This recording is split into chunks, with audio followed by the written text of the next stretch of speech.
Alors, il y a des personnes qui me disent souvent, Madel, patrimoine immobilier par-ci, par-là, investissement immobilier par-ci, par-là, c'est bien beau. Mais nous, ce qu'on veut avoir, on va avoir l'argent, on va avoir l'argent sur le compte, on va avoir le blé, on va avoir le jet, on veut avoir l'argent sur le compte. Est-ce qu'on mange l'immobilier?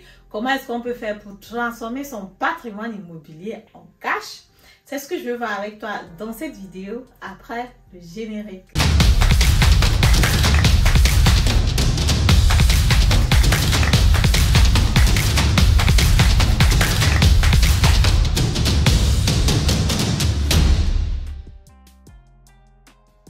Alors, salut à toi, si tu ne me connais pas encore, mon nom c'est Madel Nintedem, je suis investisseur immobilier, entrepreneur dans le domaine de l'immobilier, auteur du livre Devenez millionnaire avec l'immobilier. Si le domaine de l'immobilier t'intéresse, si le domaine de l'immobilier te passionne, tu es ici au bon endroit. Je t'invite tout simplement à activer la cloche notification pour ne plus rater le contenu que je partage, parce que je suis convaincue qu'à travers l'investissement immobilier, la diaspora africaine peut avoir une place de qualité ici en Allemagne pour nous et aussi pour la future génération. Si tous les autres États le font, si les autres tribus le font, si les Turcs le font, s'ils se sont installés, s'ils ont des quartiers pour eux, les Juifs ont des quartiers pourquoi nous les Africains on ne peut pas? Parce qu'effectivement, je pense que si on y arrive, on va être regardé différemment. Alors, rentrons donc sur la thématique du jour. Comment est-ce que tu transformes ton patrimoine immobilier en cash? Parce qu'il faut le dire, le cash c'est important, le cash is king.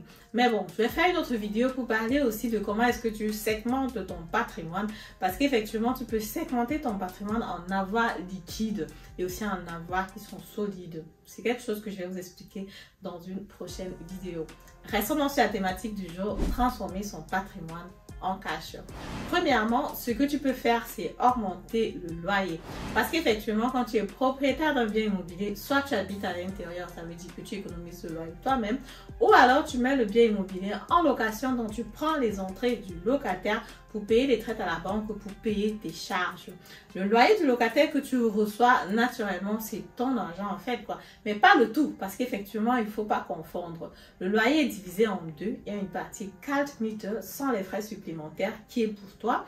Et maintenant, il y a une partie qui est les frais supplémentaires, c'est pour les charges du bien immobilier. Il ne faut pas confondre les deux. Donc, généralement, quand j'accompagne, je fais bien comprendre aux clients que ton argent, en fait, c'est la partie sans les frais supplémentaires. Quand tu prends cette partie-là, tu peux utiliser pour payer les charges, tu peux utiliser pour faire ce que tu veux. Et cette partie-là, tu peux augmenter de 20% tous les 3 ans. C'est vrai que ça dépend des États. Parfois, tu peux être obligé à augmenter seulement de 15%.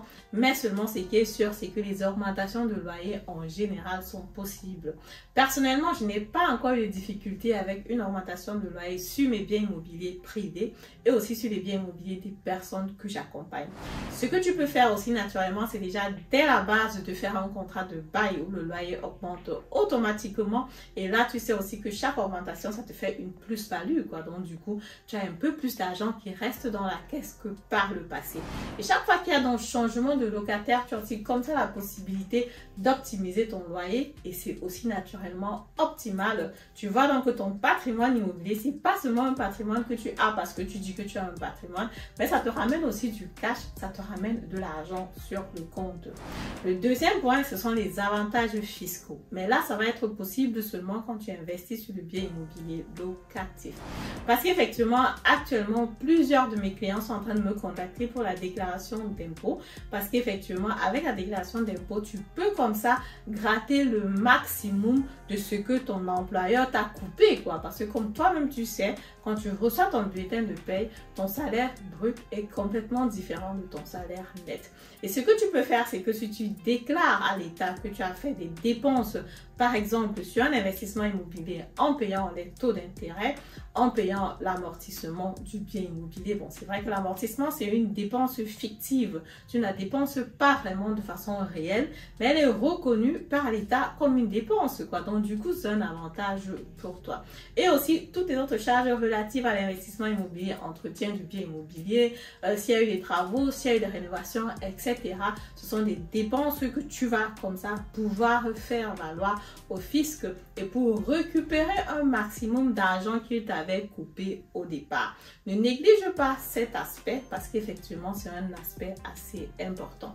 Et vu que bientôt ce sera les limites pour les déclarations d'impôts. Il y a donc pas mal de personnes qui me contactent actuellement par rapport à ça et on se rend compte que la plus-value en investissement immobilier avec l'investissement immobilier se rend donc compte qu'ils font une plus-value importante sur leur bien immobilier. Le troisième point, naturellement, c'est le gain que tu fais après avoir gardé le bien immobilier pendant un moment et que tu décides de le vendre.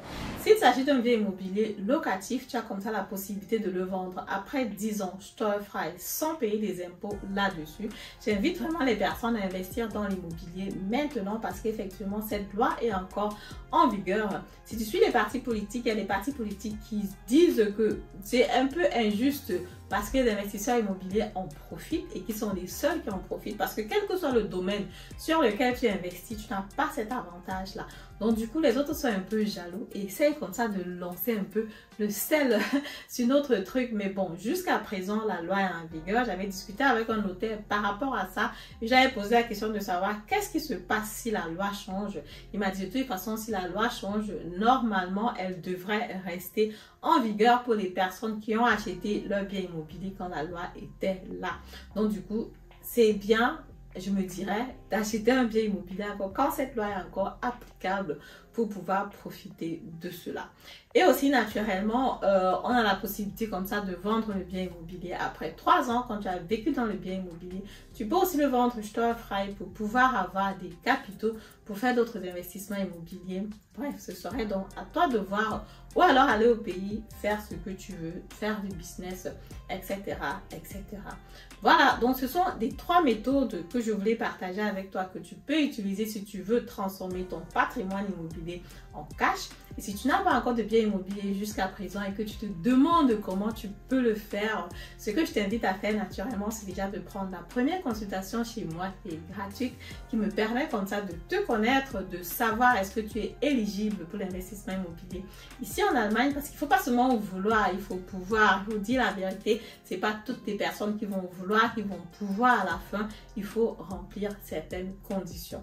Si tu veux déjà passer à l'action et tu te dis, Madel, je veux voir les biens immobiliers que tu proposes, là, je serais ravie de mettre ma casquette d'agent immobilier pour te présenter les biens immobiliers de mes partenaires, des vendeurs avec lesquels je travaille. Et pour aller plus loin, je te dis, ok, non, j'ai pas besoin de me former, je ne comprends pas grand chose sur la thématique, il faut que je me forme, il faut que je comprenne avant de me lancer. Tu peux toujours prendre ma formation en ligne, investir en immobilier comme un pro, c'est 13 leçons, te donne accès à un groupe WhatsApp avec d'autres investisseurs immobiliers. Et aussi, naturellement, tu as la possibilité de me contacter si tu as des questions, s'il y a des choses que tu n'as pas compris par rapport à la formation et tu veux que je peaufine encore ça avec toi. Voilà, c'est comme ça ce que je voulais partager avec toi dans cette vidéo. Comment transformer son patrimoine immobilier en cash. Si tu as aimé la vidéo, partage avec des personnes autour de toi, des personnes que tu aimes parce que c'est une information importante qui pourra certainement les aider. Je te dis à très bientôt pour la prochaine vidéo. Au revoir.